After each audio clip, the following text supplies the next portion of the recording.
33-year-old Chris Watts stood in his living room at 2805 Saratoga Trail in Frederick, Colorado, on the afternoon of August 13, 2018, giving an emotional interview to a local news reporter about his missing wife Shanann and their two young daughters Bella and Celeste, telling the cameras, "My kids are my life. Those smiles light up my life," and pleading for their safe return, appearing to be the concerned husband and father desperately hoping his family would come home, when just hours earlier he had strangled his pregnant wife to death in their bedroom, smothered his 4-year-old and 3-year-old daughters with their own blankets, loaded all 3 bodies into his work truck under the cover of darkness, and driven them to a remote Anadarko petroleum oil field where he worked as an operator, burying Shanann in a shallow grave and shoving his daughters' small bodies through 8-inch hatches into massive crude oil tanks, where they would remain submerged for 4 days until investigators discovered them. Before we continue with this disturbing case, please subscribe to our channel if you haven't already, and let us know in the comments where you're watching from. Your support is what allows us to continue bringing these important stories to light. What Chris Watts didn't know as he performed for the news cameras and played the role of distraught husband was that his neighbor, Nathan Trinastish, had already shown Frederick Police Department investigators security camera footage from his home surveillance system that captured the Watts driveway and front of their house. And this footage told a very different story than the one Chris was telling. Footage showing Chris backing his truck into the garage at 5:17 a.m. on August 13th with the truck bed obscured from view, spending the next hour loading something into the vehicle, making multiple trips between the house and truck, moving methodically and calmly, and finally driving away at 5:46 a.m. headed toward the oil fields where he would dispose of his family like garbage. The footage didn't show what Chris was loading into his truck. The camera angle couldn't capture the contents of the truck bed. But the timestamp, the behavior, and Chris's later lies about his timeline that morning would become the first crack in his story that would ultimately lead to his confession just 2 days later.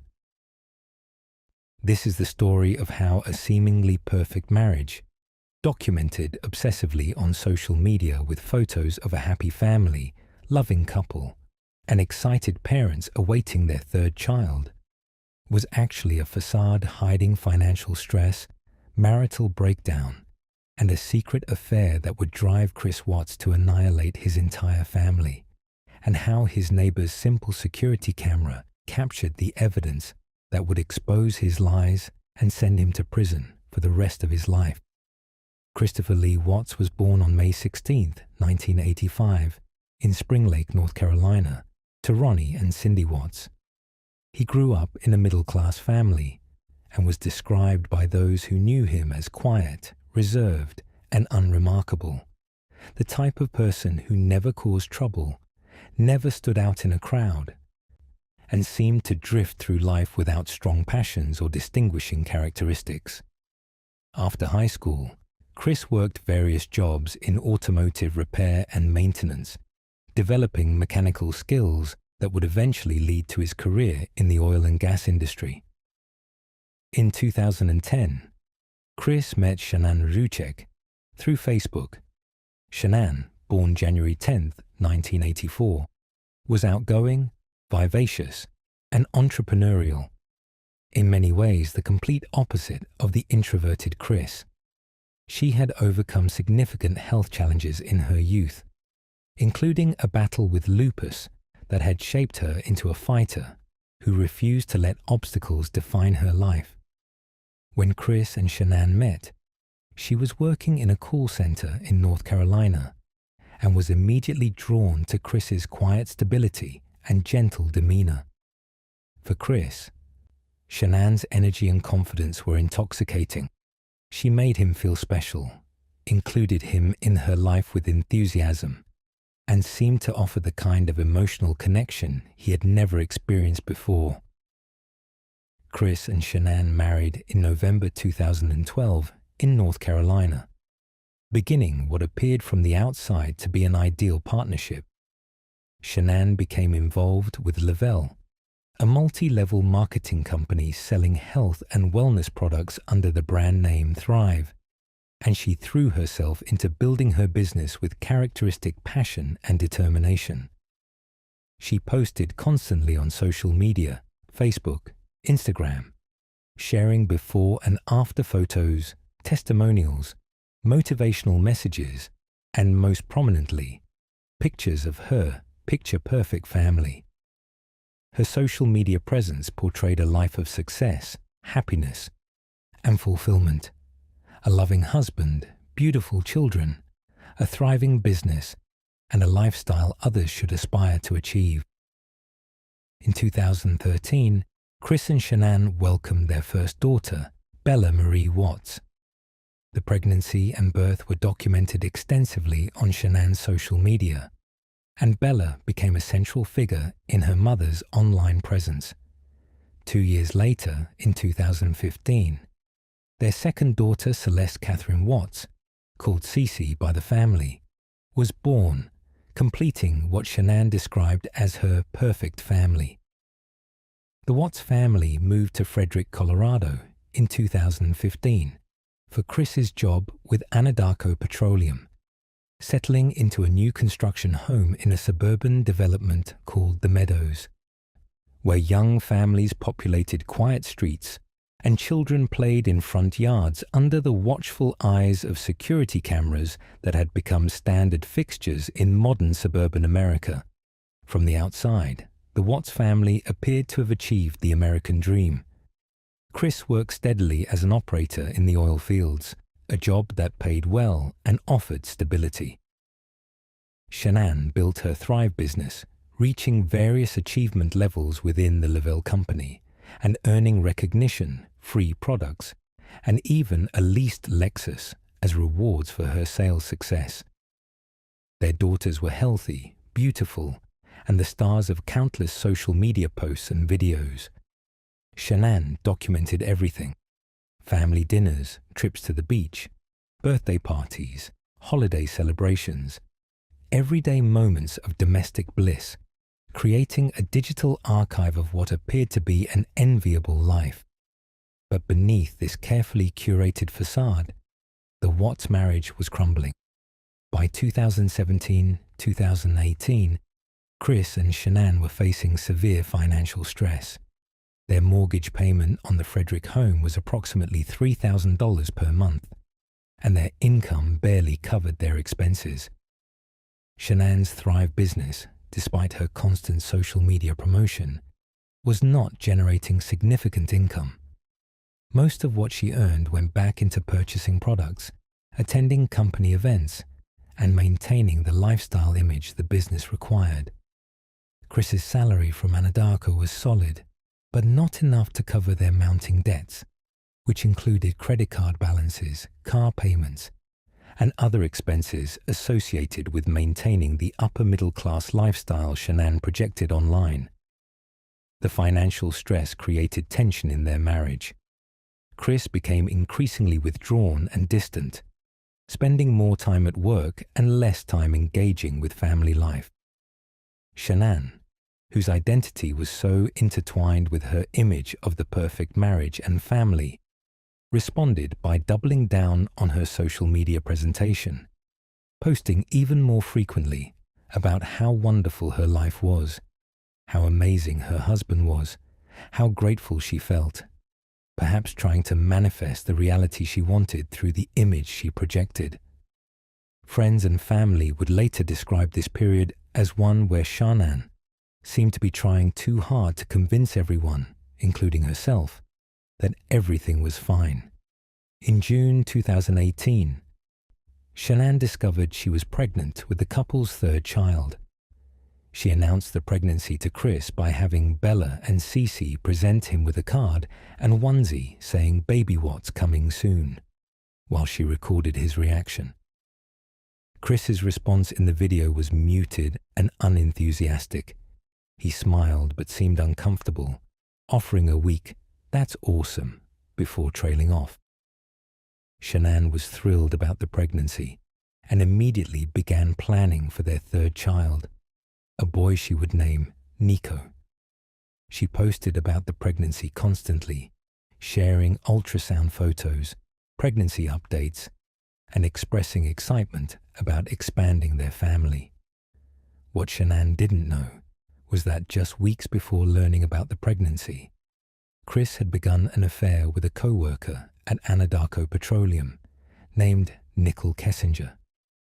Nickel, 30 years old, had started working in the environmental department at the Anadarko Thornton office in June 2018, and she and Chris had been paired on a project. Nickel was single, independent, and had no children.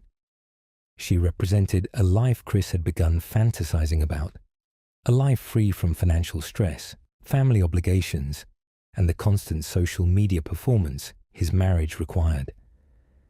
The affair escalated quickly. By July 2018, Chris and Nickel were spending significant time together, both at work and during personal time.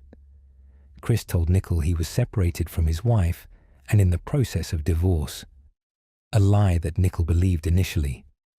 They went on dates, spent nights together at Nickel's apartment, and discussed building a future together.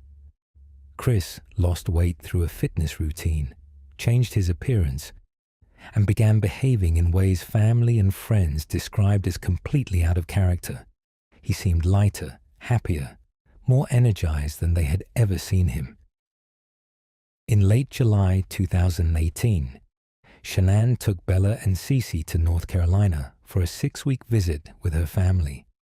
This extended separation, ostensibly for the girls to spend time with their grandparents, while Shanann attended Thrive events and built her business, gave Chris unprecedented freedom. He spent the time deepening his relationship with Nickel, staying at her apartment, taking her on dates, and experiencing life as if he were single and unencumbered. During this period, Chris's text messages to Shanann became increasingly cold and distant. When she sent him loving messages, photos of the girls, or updates about the pregnancy, his responses were brief, perfunctory, lacking any emotional warmth. Shanann sensed something was wrong. In text messages to friends during this period, she expressed concerns that Chris had changed, that he seemed distant, that she worried he might be having an affair or wanted a divorce. She confronted Chris multiple times via text and phone, asking directly if he wanted to end their marriage, if there was someone else, if he still loved her. Chris denied everything, insisting he was just stressed about work and needed space, assuring her that everything would be fine once she and the girls came home. On August 7, 2018, Shanann flew back to Colorado with Bella and Cece. Chris picked them up from the airport, and the family returned to their Frederick home. But the atmosphere in the house was tense and uncomfortable. Chris remained emotionally distant, barely interacting with the girls, spending time on his phone texting with Nickel, sleeping in the basement rather than with Shanann. On August 9th, Chris's parents Ronnie and Cindy visited Colorado, staying briefly to see their granddaughters before continuing on a road trip. The visit was awkward. Ronnie and Cindy Watts had a strained relationship with Shanann, and the visit ended with Shanann feeling disrespected and Chris refusing to defend his wife to his parents, further straining the marriage. Over the next few days, the tension escalated. Shanann texted friends that she feared her marriage was ending, that Chris had changed completely, that she didn't recognize the man she had married. On August 11th, Shanann and Chris had what would be their final serious conversation. A lengthy discussion late into the night where Shanann begged Chris to tell her what was wrong to fight for their marriage, to think about their children and the baby on the way. Chris's responses were cold and detached. He told Shanann he wasn't happy, that he wasn't sure he loved her anymore, that he needed to think about what he wanted. The conversation ended with no resolution, both of them going to bed angry and exhausted. On August 12, 2018, Chris went to work at the Anadarko oil fields as usual. He was scheduled to work a routine day, and his co-workers noticed nothing unusual about his demeanor or behavior. Meanwhile, Shanann was preparing for another business trip. She was scheduled to fly to Arizona that evening for a Thrive Work event and would return in the early morning hours of August 13th. That evening, Shanann flew to Arizona, attended her event, and texted with friends and colleagues throughout the evening, posting on social media as she always did. At approximately 10:30 p.m. on August 12th, while Shanann was still in Arizona, Chris texted Nicole Kessinger. They exchanged messages about their relationship, about his impending separation, about their plans for the future. At 11:06 p.m., Chris looked up the lyrics to the song Battery by Metallica, a heavy metal song with violent lyrics including smashing through the boundaries and cannot stop the battery. A detail investigators would later find deeply disturbing given what would happen in just hours. At 11:46 p.m., Shanann texted Chris that she would be landing at Denver International Airport at 1:48 a.m. and asked if he would be picking her up. Chris replied that he would. But Chris didn't go to the airport. At approximately 1:48 a.m. on August 13, 2018, Shanann landed in Denver as scheduled. She texted Chris, but he didn't respond. Her friend and colleague Nicole Atkinson, who had also been at the Arizona event, drove Shanann home, pulling into the driveway of 20K25 Saratoga Trail at 1:48 a.m. Nicole's vehicle was captured on a neighbor's security camera pulling up to the house, and the camera also captured Shanann getting out of the car, retrieving her suitcase and purse, and walking to the front door, where she paused briefly before entering the home at approximately 1:48 a.m. This doorbell camera footage would later become crucial evidence. It was the last known image of Shanann Watts alive, a pregnant mother arriving home from a business trip, tired but safe, walking into her own house where her husband was supposedly sleeping, not knowing that in less than 2 hours she would be dead, murdered by the man she had married and trusted, the father of her children. What happened inside the Watts home between 1:48 a.m. and approximately 4:00 a.m. on August 13, 2018, can only be reconstructed from Chris Watts's later confessions, which varied in details and truthfulness.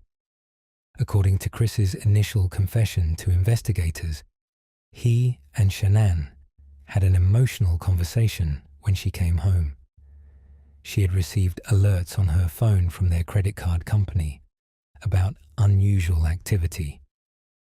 Chris had been taking Nicole out to dinner, spending money on their relationship, and Shanann confronted him about whether he was having an affair. Chris admitted the affair but claimed he wanted a separation. According to Chris, Shanann became upset, and they argued. He claimed that at some point during this argument, he told Shanann he wanted a divorce, and Shanann became emotional and confronted him about destroying their family. Chris's first version of events, told to his father Ronnie during his confession on August 15th, was that Shanann went upstairs to the girls' bedrooms and killed both Bella and Cece, smothering them with their blankets while they slept. He claimed he walked in on this happening, saw Bella's blue face through the doorway, and flew into a rage, strangling Shanann in retaliation for killing their daughters. This story was designed to portray Chris as a grieving father who killed in a moment of rage after witnessing his wife murder their children. But this story was a lie, and investigators knew it immediately. The autopsy and forensic evidence would prove that Chris Watts murdered all 3 victims himself. The truth, which Chris would eventually admit to in a later prison interview, was far more cold-blooded and premeditated.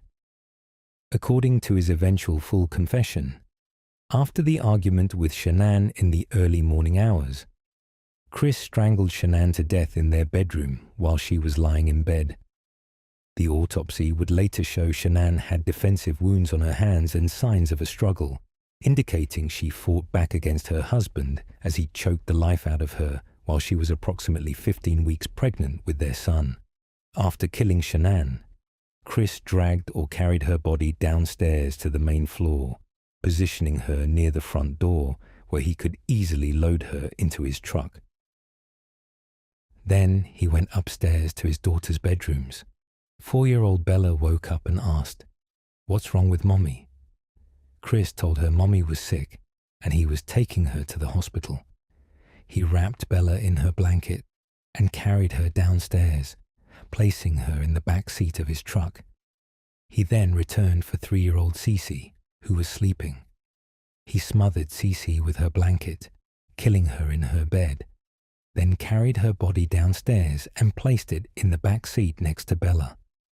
At this point, Bella was alive in the back seat, though Chris had given her Benadryl in an attempt to make her drowsy. He loaded Shanann's body into the truck bed and began driving toward the Survey 3119 oil site where he worked. During this approximately 40-minute drive, Bella may have been conscious in the back seat, potentially able to see her mother's body in the truck bed when Chris made turns or went over bumps. When they arrived at the remote oil site in the pre-dawn darkness, Chris parked his truck near a battery of oil storage tanks.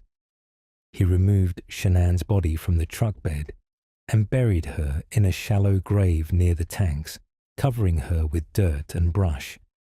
Then he returned to the truck where Bella was now awake and asking about her mother and sister. According to Chris's eventual confession, Bella was crying and asking, "What are you doing to Cece?" as Chris carried her sister's body toward the oil tanks. Bella watched as her father dropped Cece's body through an 8-inch hatch into one of the tanks. Then Chris smothered Bella with her blanket, killing his 4-year-old daughter, who had just witnessed him disposing of her sister's body, and shoved her small body through another hatch into a second oil tank. These horrific details, which Chris finally admitted to in February 2019 during a 5-hour prison interview with investigators, were not known when the investigation began. What investigators did know on the morning of August 13, 2018, was that Shanann Watts and her 2 daughters were missing, and her husband's story didn't add up. Chris returned home from the oil field around 7:00 a.m. on August 13th. He went about his morning routine as if nothing had happened, sending Shanann's phone several text messages asking where she was, creating a false digital trail suggesting he didn't know her whereabouts. At 11:37 a.m., Chris received a text from Nicole Atkinson, Shanann's friend, who had dropped her off early that morning. Nicole had been trying to reach Shanann all morning. They had plans for a gender reveal party that day, and Shanann wasn't responding to calls or texts, which was highly unusual for someone who was constantly on her phone for her business. Nicole told Chris she was worried and was coming over to the house to check on Shanann. Chris, now realizing he needed to report his family missing to maintain his facade, agreed to meet Nicole at the house. When Nicole arrived with her son at approximately 12:10 p.m., Chris met them outside, telling Nicole that Shanann and the girls weren't home when he came home for lunch, that Shanann's car was in the garage, but her phone, keys and purse were gone, and that he had no idea where they were. Nicole immediately sensed something was wrong. She knew Shanann would never go anywhere without telling someone, especially not while pregnant and with 2 young children. She insisted on entering the house to look for Shanann. Chris initially resisted, but eventually let her in. Inside, Nickel found Shanann's phone wedged between couch cushions, her purse on the kitchen counter, her medications, including her lupus medication that she took every day without fail, still in the house. All of this was extremely concerning because Shanann would never leave without these items, particularly her phone, which was essentially an extension of her arm, given her social media-dependent business. At 1:40 p.m. on August 13, 2018, Nicole Atkinson called the Frederick Police Department to report Shanann Watts and her 2 daughters missing. She explained to the dispatcher that her friend had returned home from a trip around 2 a.m. that morning, hadn't been heard from since, and had left her phone, purse, medication, and car at home. All highly unusual behavior for someone who was constantly connected and never went anywhere without her essentials.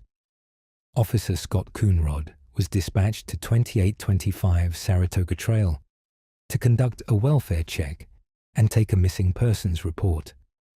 Officer Coonrod arrived at approximately 1:50 p.m. and was met outside by Chris Watts and Nicole Atkinson. Coonrod's body camera captured this entire initial encounter, and the footage would later be analyzed extensively by behavioral experts, investigators, and millions of viewers who watched it online. In the video, Chris appears calm, cooperative, but oddly detached for someone whose pregnant wife and 2 young children have vanished without explanation.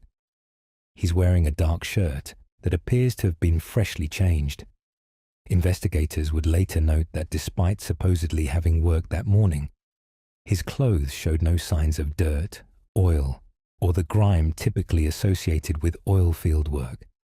Chris walked Officer Coonrod through the house, showing him the master bedroom where Shanann's medications sat on the nightstand, the girls' bedrooms where their beds were neatly made and favorite blankets were missing, and the garage where Shanann's car, a white Lexus she leased through her Thrive business, sat undisturbed. Chris explained his version of events. He had left for work around 5:15 a.m. that morning. Shanann and the girls were asleep when he left. And when he came home for lunch around noon, they were all gone with no note, no text message, no indication of where they had gone.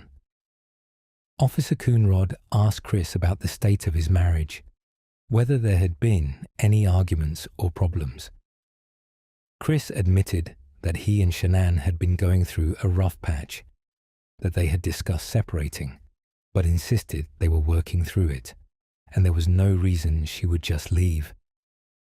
When Coonrod asked if Chris had tried calling or texting Shanann, Chris showed him his phone with several unanswered text messages he had sent throughout the morning. Messages asking "Where are you?" and "Please respond," that created the appearance of a concerned husband trying to locate his missing wife. But as Officer Coonrod continued his investigation, he noticed concerning details. Chris's demeanor was unusually calm.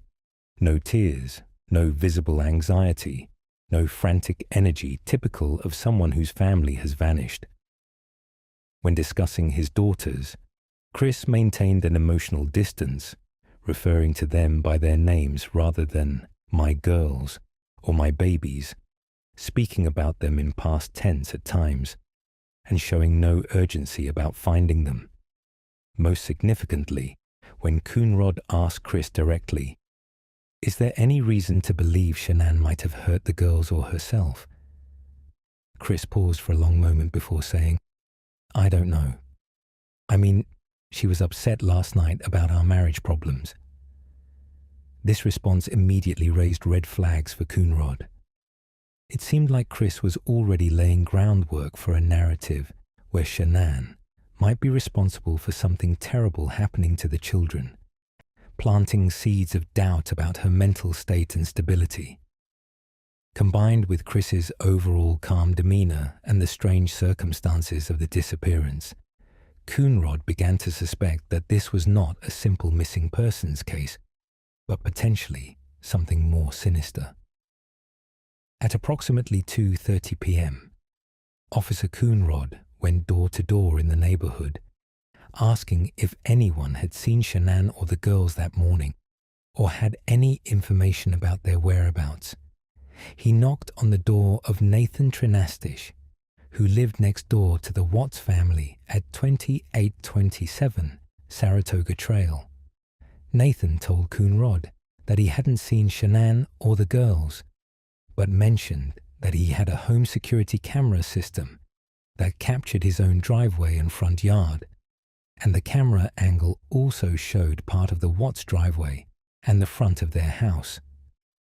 Officer Coonrod asked if Nathan would review his security footage from that morning to see if it captured anything relevant.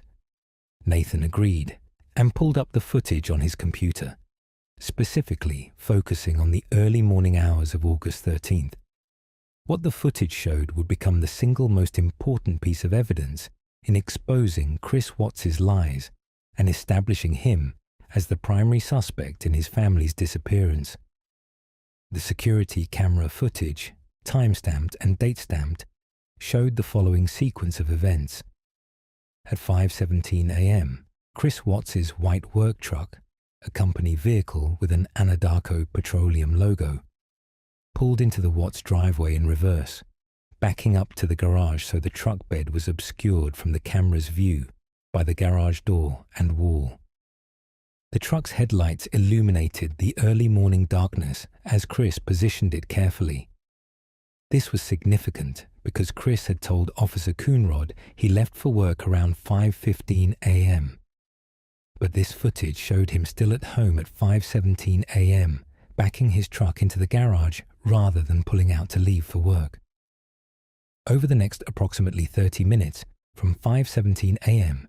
to 5:47 a.m., the footage showed periodic movement at the front of the house, shadows passing by windows, the garage door briefly opening and closing, evidence of activity occurring inside and around the truck. The camera angle couldn't capture what Chris was loading into the truck bed because the garage obscured that view, but the pattern of movement suggested multiple trips between the house and the vehicle, methodical loading of something heavy or bulky. At 5:27 a.m., a shadow could be seen moving across the window of the Watts living room, consistent with someone carrying something large. At 5:33 a.m., more movement. At 5:40 a.m., additional activity. The footage showed Chris was spending significant time loading his truck, taking far longer than someone would need to simply grab work gear and leave for the day. Finally, at 5:46 a.m., the white Anadarko truck pulled forward out of the Watts driveway and drove away, heading in the direction of the highway that would take Chris to the oil fields where he worked. The truck's suspension appeared lower than when it had arrived, suggesting significant weight had been added to the vehicle. The entire sequence, arriving at 5:17 a.m., spending nearly 30 minutes loading the truck, departing at 5:46 a.m., directly contradicted Chris's claim that he had simply left for work around 5:15 a.m. after the family was still sleeping peacefully at home. Most significantly, the footage showed no activity after 5:46 a.m. No one left the house. No car pulled into the driveway. No Uber or taxi arrived to pick up Shanann and the girls. The video evidence demonstrated conclusively that whatever happened to Shanann, Bella, and Celeste occurred before 5:46 a.m. when Chris drove away, and that Chris was the last person to be at the house during the time period when they vanished. Officer Coonrod immediately recognized the significance of this footage. He asked Nathan to save the video file and not delete or alter it in any way. He then requested that Nathan join him back at the Watts house so Nathan could show the footage directly to Chris, while Coonrod observed Chris's reaction. Nathan agreed, and the two men walked next door to where Chris was waiting with Nicole Atkinson. What happened next was captured on Officer Coonrod's body camera and has been viewed millions of times online. Nathan brought his laptop and played the security footage for Chris, walking him through the timeline. Here's your truck at 5:17 a.m. backing into the garage. Here's activity from 5:17 to 5:46. And here's you leaving at 5:46. As Nathan narrated the footage, Officer Coonrod watched Chris's face and body language carefully. Chris's reaction was telling. His face flushed red. He shifted his weight from foot to foot. His breathing became more rapid. He offered a nervous laugh and said, "Oh yeah, I forgot. I did back the truck in to load my tools and equipment. I guess I left a little later than I thought." But his explanation made no sense. Why would someone forget loading their truck for 30 minutes that same morning? Why did his timeline suddenly change once confronted with video evidence? And most importantly, what was he loading that took so long? Officer Coonrod pressed Chris on what exactly he had loaded into the truck. Chris became increasingly vague and evasive. "Just my work stuff, tools, equipment, the usual." When Coonrod asked if he could see what was in Chris's truck, Chris hesitated before saying the truck was at his work site, not accessible at the moment. Coonrod made a note to follow up on examining the truck, knowing that whatever Chris had loaded that morning might still be in the vehicle or might have left forensic evidence. By 3:30 p.m. on August 13th, less than 90 minutes after Officer Coonrod arrived at the scene, the case had evolved from a missing persons report into a criminal investigation. Coonrod contacted his supervisor and the detective division, explaining that the husband's story didn't match the evidence, that he was displaying suspicious behavior, and that the security footage showed something significant had been loaded into his truck during the window when his family disappeared. Detectives from the Frederick Police Department and investigators from the Colorado Bureau of Investigation, CBI, were immediately dispatched to take over the case. Detective Dave Baumhover from the Frederick Police Department arrived at the Watts home around 4:00 p.m. and took charge of the investigation. He conducted a more detailed interview with Chris, asking about his marriage, his work schedule, his relationship with Shanann, and his activities that morning. Chris repeated his story about leaving for work around 5:15 a.m., now revised to 5:45 a.m., after seeing the security footage, and insisted he had no idea where Shanann and the girls were. But Detective Baumhover noticed the same red flags Officer Coonrod had observed. Chris's unusual calmness, his lack of emotional distress, his failure to make eye contact at key moments, his vague and shifting answers about his timeline. Baumhover asked Chris if he would be willing to take a polygraph test to help eliminate him as a suspect and allow investigators to focus their resources on finding his family. Chris agreed, saying he wanted to do whatever he could to help. Detective Baumhover also asked Chris for permission to search his truck, his phone, and the Watts home. Chris consented to all three requests, though investigators noted that his consent seemed more strategic than genuine. Refusing would have made him look guilty, so he agreed, while likely hoping he had covered his tracks sufficiently. A forensic team was dispatched to search the home, focusing on the master bedroom, the girls' bedrooms, and any areas that might show signs of a struggle or violence. Meanwhile, investigators began pulling phone records, credit card statements, GPS data from Chris's work truck, and any other electronic evidence that might shed light on what had happened. Detective Tammy Lee from the Colorado Bureau of Investigation, who specialized in interrogating suspects in violent crimes, was brought in to lead the interview and investigation strategy moving forward. Lee had a reputation for breaking even the most resistant suspects and had successfully secured confessions in numerous difficult cases. By 6:15 p.m. on August 13th, Chris's story was already falling apart.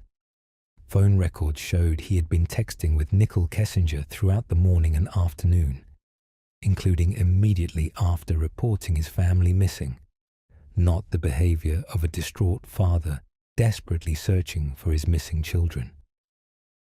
Credit card records showed Chris had taken Nicole out to dinner multiple times in recent weeks, confirming he was having an affair, despite his claims to investigators that his marriage was merely going through a rough patch. Most damningly, GPS data from Chris's work truck showed it had traveled from the Watts home to the Survey 3119 oil site, a remote location approximately 40 miles from Frederick, arriving at approximately 6:30 a.m. on August 13th, staying there for about an hour, then traveling to another work site. This GPS data would later prove crucial in locating the bodies, as it showed Chris had gone to a specific isolated location during the time period when his family vanished. At 6:30 p.m., a local news crew arrived at the Watts home. Having heard about the missing pregnant woman and 2 young children through police scanner traffic, Chris agreed to an on-camera interview, a decision that would later be analyzed extensively. In the interview, broadcast that evening on local Denver news stations, Chris appeared calm and composed, saying, "Shanann, Bella, Celeste, if you're out there, just come back. I love you. Those smiles light up my life." But his body language told a different story.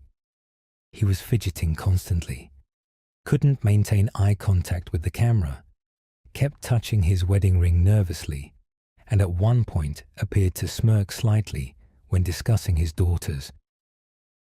By the evening of August 13th, the investigation had intensified significantly.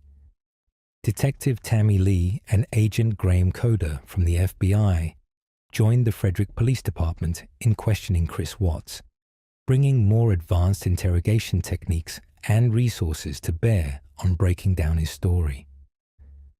They set up an interview room at the Frederick Police Department and invited Chris to come in voluntarily to answer more detailed questions and take the polygraph examination he had agreed to earlier. Chris arrived at the police station around 7:00 p.m., accompanied by his father, Ronnie Watts, who had flown to Colorado from North Carolina upon hearing about his daughter-in-law and granddaughters going missing. Chris told his father he was going to cooperate fully with investigators, take the polygraph, and clear his name so they could focus on finding Shanann and the girls. Ronnie waited in the lobby, while Chris was taken to an interview room where Detective Lee and Agent Coder were waiting. The interrogation that followed was recorded on video and audio, and portions would later be released to the public, providing a fascinating look at how trained investigators methodically dismantle a suspect's lies. Detective Lee began with soft questions, establishing rapport, expressing sympathy for what Chris must be going through, offering him water and bathroom breaks, creating an atmosphere of 2 people working together to solve a mystery rather than an adversarial interrogation. Lee asked Chris to walk through his day again from the beginning, and Chris repeated his story. Shanann came home around 2:00 a.m. from her trip. They had a brief emotional conversation about their marriage problems. They went to bed separately, her in their bedroom, him on the couch, and when he woke up at 5:00 a.m. to get ready for work, the girls were asleep and Shanann was in bed. He loaded his truck and left for work around 5:45 a.m., and everyone was still home and safe when he left. But Lee began poking holes in the story immediately. You said you slept on the couch, but when Officer Coonrod checked the couch, there was no blanket, no pillow, no indication someone had slept there. Can you explain that? Chris stammered that he must have put them away that morning. You said Shanann was in bed when you left, but you also said you guys weren't talking. Did you check on her? Did you kiss her goodbye? Chris said no, he didn't want to wake her. So you didn't actually see her alive when you left? Chris paused, realizing the trap, and said, well, no. He assumed she was sleeping, but didn't actually verify she was okay. Lee then introduced information from the phone records. Chris, we've pulled your phone records, and they show you were texting with another woman, someone named Nickel. Can you tell me about your relationship with her? Chris's face went pale. He had told investigators his marriage was just going through normal rough patches, not that he was actively having an affair and planning a future with another woman.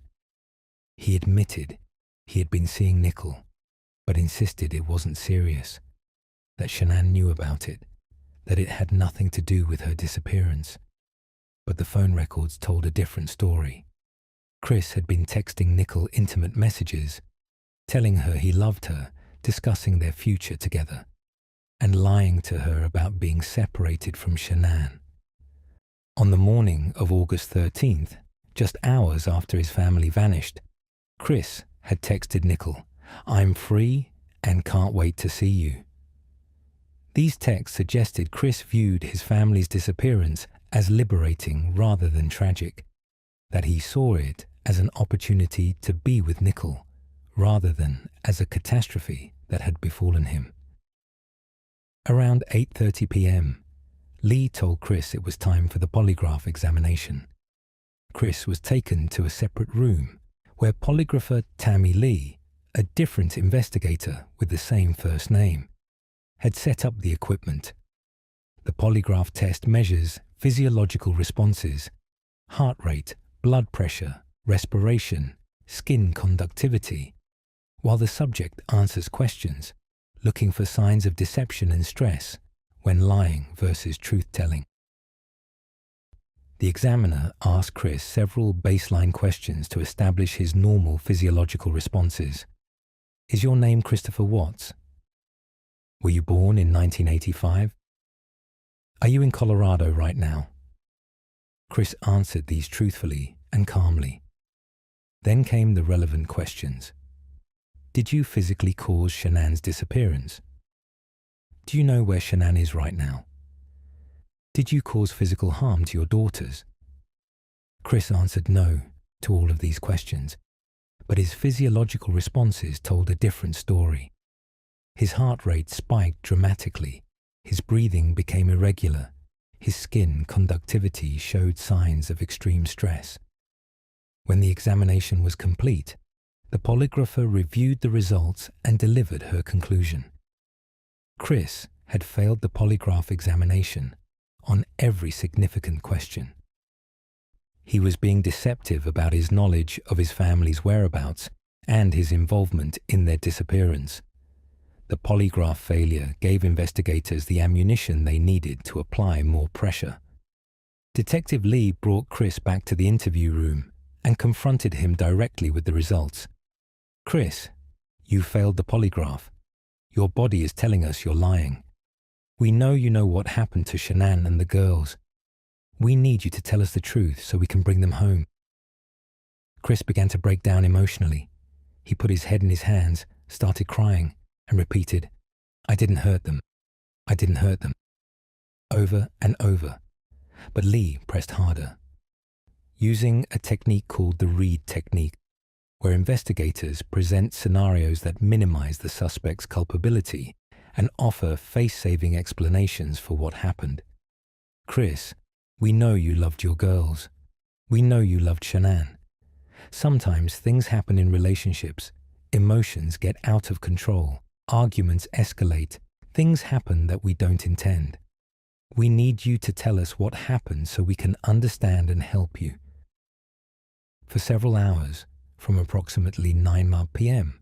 until past midnight, Detective Lee and Agent Coda worked on Chris, alternating between empathy and pressure, offering him scenarios he could accept that would allow him to confess while minimizing his guilt.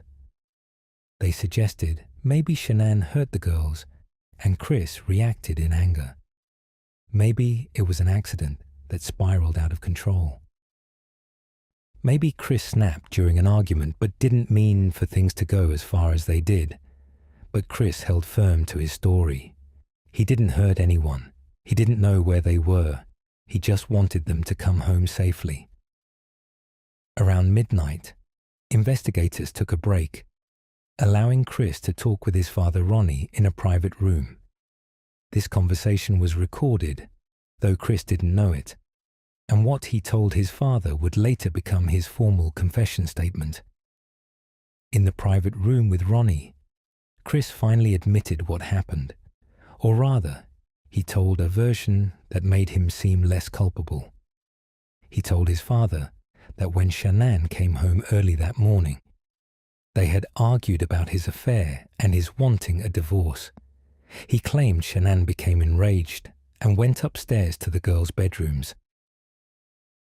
He said he followed her and saw through a doorway that Shanann was smothering Bella with her blanket, that he could see Bella's blue face and her struggling.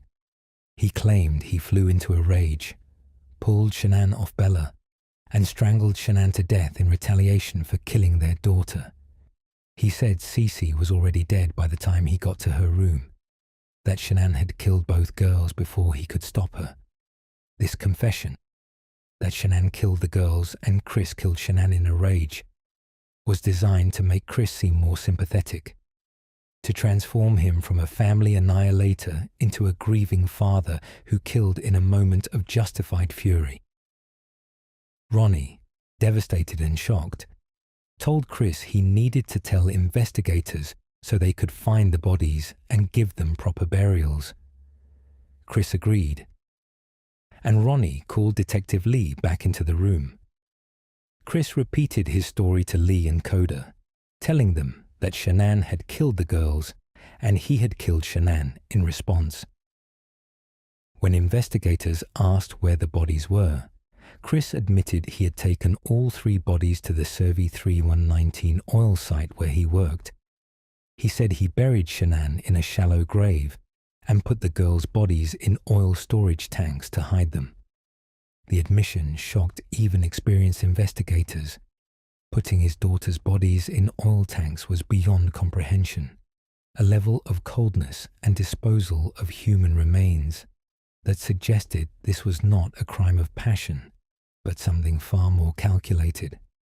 At 2:30 a.m. on August 14, 2018, approximately 30 hours after Shanann Watts had last been seen alive entering her home, Chris Watts was arrested and charged with 3 counts of first-degree murder and 3 counts of tampering with deceased human bodies. He was taken to Weld County Jail and booked, his mugshot showing a vacant, emotionless expression that would later be analyzed endlessly by true crime followers and behavioral experts. At sunrise on August 14th, investigators from the Frederick Police Department, Colorado Bureau of Investigation, FBI, and Weld County Sheriff's Office descended on the Servi 3119 oil site with heavy equipment, cadaver dogs, and a forensic team. The site was remote, accessible only by dirt roads, consisting of several large oil storage tanks, a battery of equipment for oil processing, and open fields. Chris had directed investigators to the specific location where he had buried Shanann, and using ground-penetrating radar and excavation equipment, they located her body approximately 3 feet underground. Shanann's body was in the same clothes she had worn home from Arizona, a purple shirt and black pants, and she was positioned face down in the grave. The autopsy would later reveal she had died from strangulation, with bruising around her neck, consistent with manual strangulation by someone's hands. She had defensive wounds on her hands and arms where she had tried to fight off her attacker. Most heartbreaking, she was 15 weeks pregnant with their son Nico, and the autopsy confirmed the fetus had died when Shanann was killed. Recovering the girls' bodies was far more difficult and traumatic. The oil tanks where Chris had disposed of them were massive, 40 feet tall, 8 feet in diameter, containing thousands of gallons of crude oil. To access the bodies, workers had to drain the tanks completely, a process that took hours. Once the tanks were drained, specialists had to enter through the top hatches and manually retrieve the bodies that had been submerged in oil for over 24 hours. Bella's body was recovered from one tank, and Celeste's from another. Both girls were still wearing their pajamas, and both were covered in crude oil that had soaked into their hair, skin, and clothing.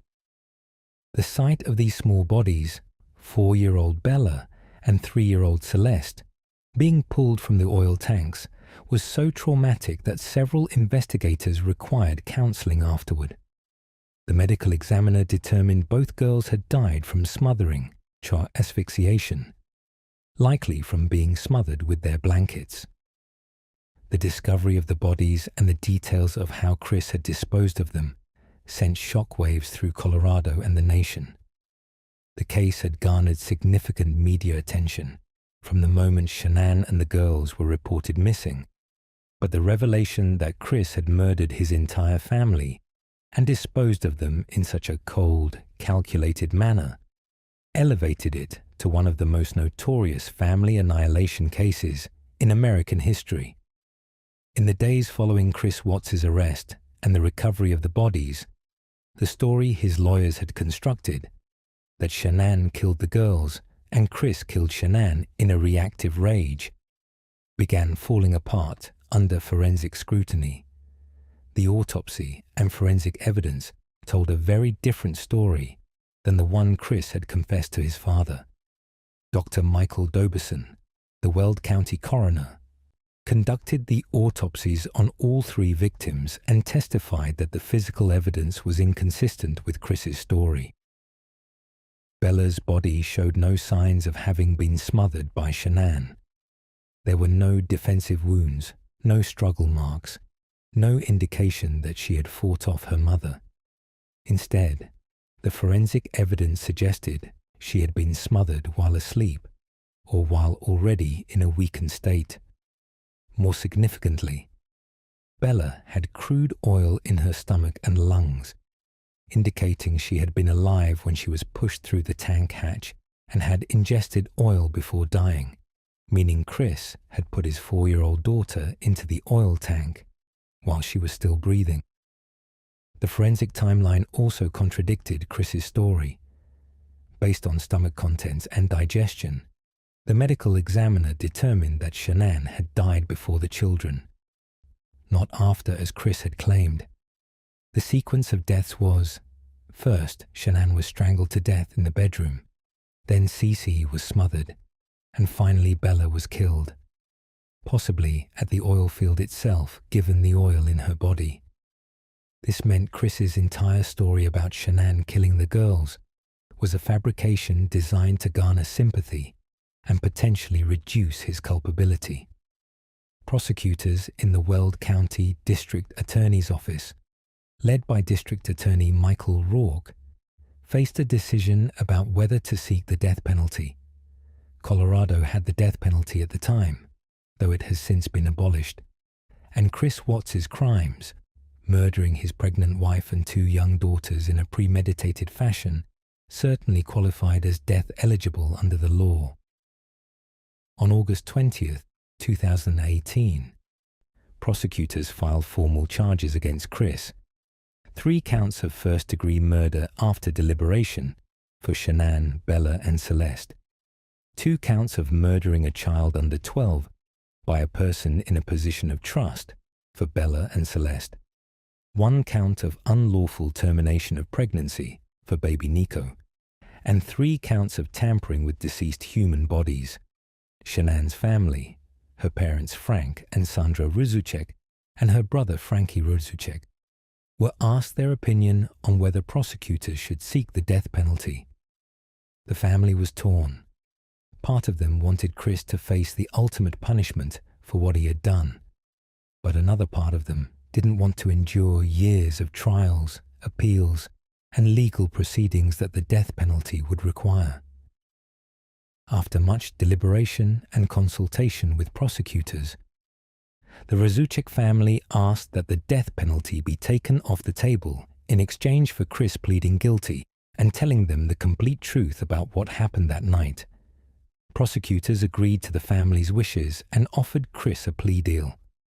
If he pleaded guilty to all charges and provided a detailed, truthful account of how he murdered his family, the prosecution would not seek the death penalty and would instead recommend consecutive life sentences without parole. Chris's defense attorneys advised him to accept the plea deal. Going to trial would likely result in a death sentence, given the overwhelming evidence and the horrific nature of the crimes. On November 6, 2018, Chris Watts appeared in Weld County Court and formally entered guilty pleas to all charges. He stood before Judge Marcelo Kopkow and admitted, "I killed my wife Shanann. I killed my daughter Bella. I killed my daughter Celeste." The courtroom was filled with Shanann's family members, who wept as they heard Chris finally admit what he had done. Chris showed no emotion as he entered his pleas, speaking in a flat, monotone voice, still maintaining remnants of his confession story that Shanann had killed the girls. The sentencing hearing took place on November 19, 2018. Before Judge Kopkow imposed the formal sentence, Shanann's family was given the opportunity to deliver victim impact statements.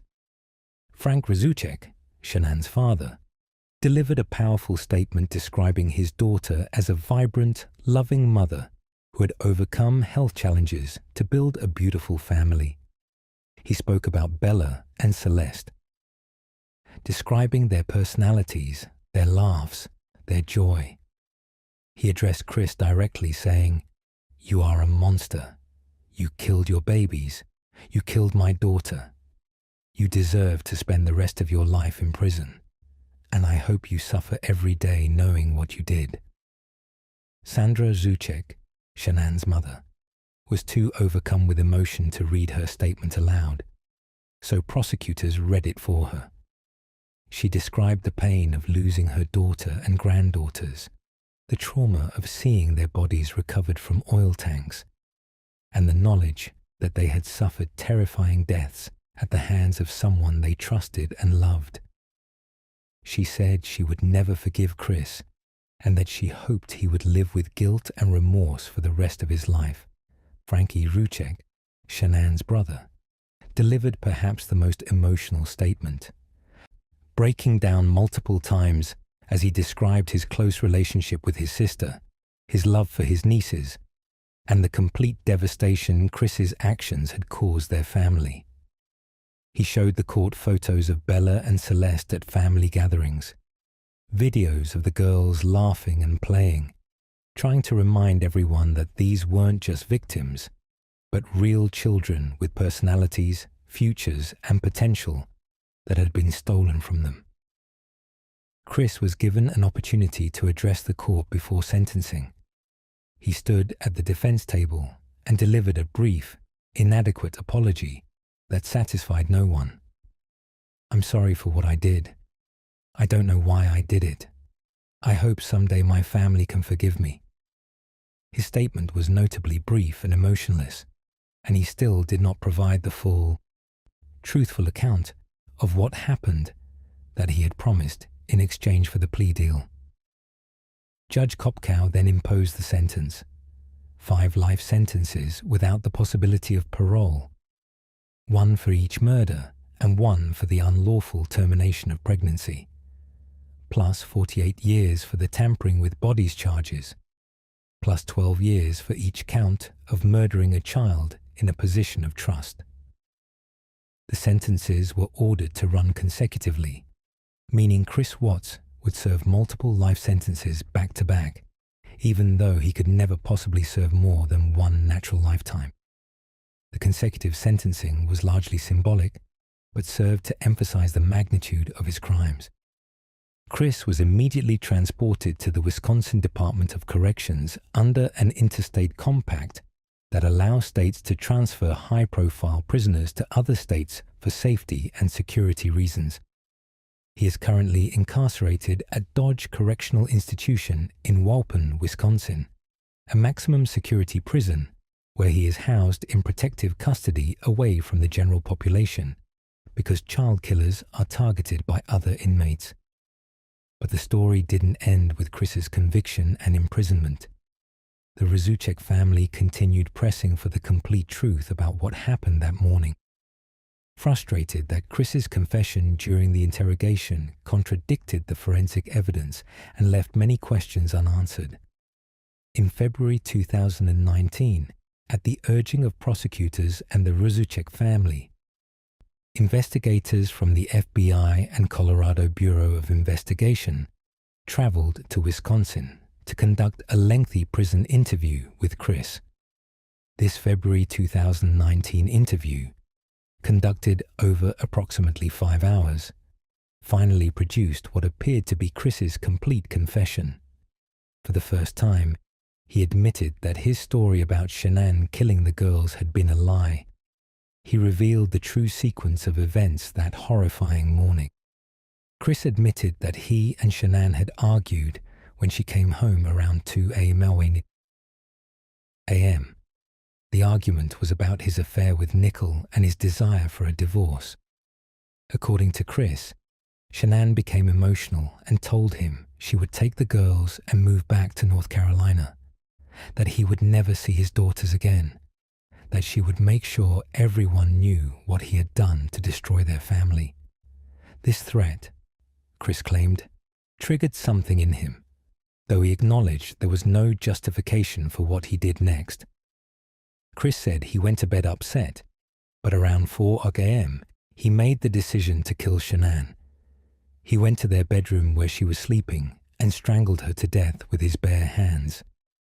She woke up during the attack and fought back, scratching at his hands and trying to push him away. But he was too strong, and she eventually stopped struggling and died. Chris said the entire strangulation took about 4 minutes, during which he never stopped squeezing her neck, even as she begged him to stop. After killing Shanann, Chris initially planned to dispose of her body and tell everyone she had left him, but he realized the girls would wake up soon and ask where Mommy was, and he couldn't explain her disappearance. So he made the cold, calculated decision to kill Bella and Celeste as well, so he could be with Nickel without any family obligations. Chris loaded Shanann's body into his truck while the girls were still sleeping. He then returned to the house and gave both girls Benadryl to make them drowsy. He carried them to his truck and placed them in the back seat, telling them they were going on an adventure. Both girls were alive at this point. During the 40-minute drive to the Survey 319 oil site, the girls dozed in the back seat. Bella woke up several times and asked where Mommy was, and Chris told her Mommy was sick and sleeping in the truck bed. When they arrived at the oil site, Chris parked and took Shanann's body out of the truck bed. At this point, according to Chris's confession, Bella got out of the truck and saw her mother's body. She asked, "What happened to Mommy?" and "What are you doing with Mommy?" Chris told Bella to go back to the truck, but she had seen too much. Chris said he carried Cece, who was still sleeping from the Benadryl, to one of the oil tanks. He smothered Cece with her favorite blanket, killing her, then dropped her small body through the 8-inch hatch into the crude oil below. Bella watched this happen. She began crying and said, "Daddy, no. Daddy, no." She knew what was happening. knew her sister was dead, knew she was next. Chris then approached Bella with her blanket. According to his confession, Bella's last words were "Daddy, no," as she fought against being smothered. He killed 4-year-old Bella while she was awake, aware and terrified, then dropped her body through the hatch of the second oil tank. This confession, that Bella had been alive and conscious, had witnessed her sister's murder, and had begged her father not to kill her, was even more horrifying than anyone had imagined. Chris then buried Shanann in a shallow grave, covered her with dirt, and drove to his next work site, where he spent the day performing routine oil field maintenance as if nothing had happened. He texted Nicole throughout the day, making plans to see her soon. When Nicole Atkinson began calling and texting about Shanann's whereabouts, Chris calmly implemented his plan to report them missing and play the concerned husband. This complete confession, finally revealing the full truth about what happened, brought some measure of closure to the Azucek family, though it also added new layers of horror to their trauma. Knowing that Bella had witnessed Cece's murder and had begged her father not to kill her was almost unbearable for Shanann's family to process. The Chris Watts case has become one of the most extensively analyzed and discussed true crime cases in recent years.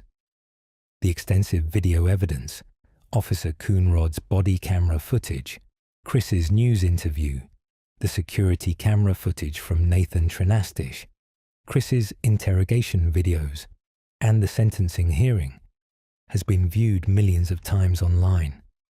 Documentaries, books, and countless YouTube videos have dissected every aspect of the case. The security camera footage that captured Chris loading his truck that morning became iconic in showing how modern surveillance technology has made it nearly impossible to commit crimes undetected. What Nathan Trenastich's simple home security camera captured, footage he had installed simply to monitor his own property, became the key evidence that demolished Chris's alibi and set investigators on the path to solving the case within 48 hours. The case also sparked important conversations about domestic violence, the warning signs of family annihilation, and the danger of believing social media presentations of perfect families. Shanann's extensive Facebook and Instagram presence had portrayed an ideal marriage and family life, but behind the scenes, financial stress, marital breakdown, and an affair were destroying their relationship. Many domestic violence advocates use the case to highlight how abusers often appear normal and even loving to the outside world, while committing violence behind closed doors. For Nicole Kessinger, the woman Chris was having an affair with, the case destroyed her life as well. Once her identity became public, she faced intense scrutiny, harassment, and death threats, despite having had no knowledge that Chris would murder his family.